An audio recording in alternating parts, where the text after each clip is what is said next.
Good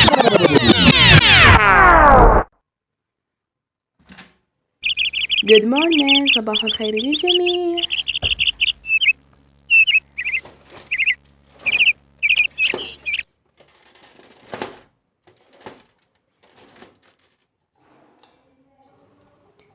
شوفوا أصغر معجون أسنان شفته بحياتي.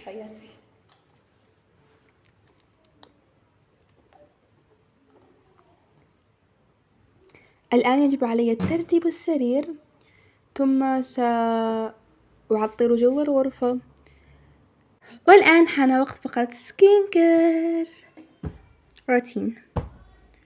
هذا فيتامين E.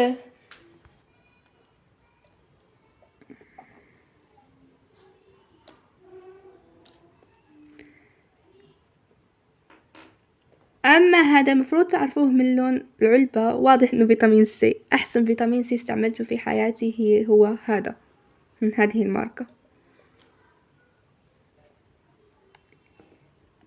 الآن نذهب إلى أكيد شيء في ماي سكين كير، اللي هو مرطب اليدين الذي صنعته بنفسي. من يريد أن يعلم كيف صنعته يكتب لي في التعليقات.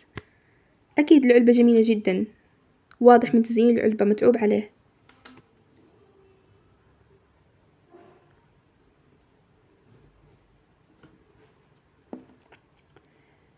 عندنا ماء وعسل لأن بطني في أسوأ حالاتها.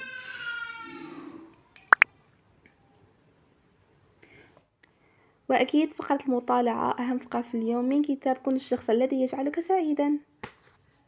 شوفوا جايز، حاليا احنا 75 مشترك، يعني لا يزال لدينا 35 مشترك ونوصل 100 مشترك. فشد الهمة حتى نوصل في أسرع وقت ل 100 مشترك ونعمل فعاليات بهذه المناسبة السعيدة. يعني المفروض مرة هذا الفيديو يكون 100 مشترك. وهذا قلب لكم. جمعة عائلية في اليوم، اجتمعنا على مسلسل السلطان عبد الحميد. هو تركي يحكي عن الحضارة العثمانية، باختصار عن الدولة العثمانية. فكرة الفيلم عن الدولة العثمانية. خرجنا إلى الحديقة ليلا، وهكذا انتهى اليوم.